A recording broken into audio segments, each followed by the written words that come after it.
Estudo Bíblico Ezequiel 42, versos 1 a 14. As câmaras dos sacerdotes. Os edifícios contendo as câmaras dos sacerdotes estão localizados, ao que parece, no extremo ocidental do pátio interno, entre os pátios norte e sul do templo, versos 1 e 10, e capítulo 41, versos 10 e 12, e na extremidade interna do pátio externo, verso 3. As câmaras do norte são descritas pormenorizadamente, versos 1 a 10a, e as do sul lhes correspondem, versos 10b a 12. Aparentemente, há duas estruturas, uma correndo paralela ao pátio do templo, 100 vezes 20 côvados, verso 2, com uma passagem do lado de 10 côvados de largura, verso 4, do outro lado da qual, dando para o pátio externo, fica a segunda estrutura, 50 vezes 20 côvados, verso 8. As duas estruturas mais a passagem perfazem uma largura total de 50 côvados, verso 2. As câmaras dentro dessas estruturas podem ser arranjadas em 3 andares, verso 6, ou em 3 fileiras sobre terraços, descendo para o pátio externo. Em algum lugar da extremidade oriental da série mais curta das câmaras fica uma entrada, dando acesso a um lance de 10 degraus, capítulo 40, verso 49, do pátio externo para as câmaras dos sacerdotes, verso 9. Verso 1.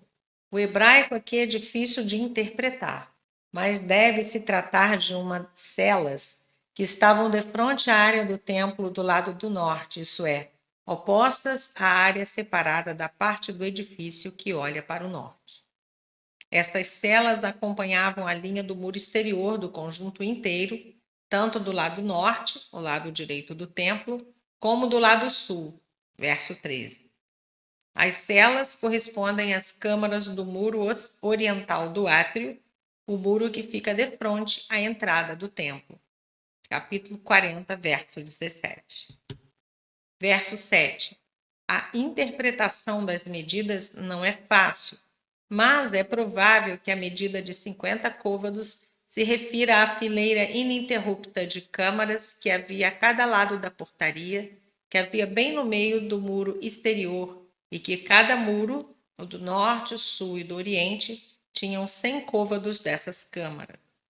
O muro ocidental nada tinha, visto que a parte traseira do templo encostava contra ele, com o edifício separado que enchia o espaço entre o Santo dos Santos e o do muro atrás do conjunto inteiro. Capítulo 41, verso 12. Verso 10. Havia também celas. Não se define a utilidade dessas celas do lado oriental, mas é provável que seriam para a conveniência do poder cívico. 46, versos 1 a 3. Verso 13. As câmaras destes dois lados têm seu uso definido.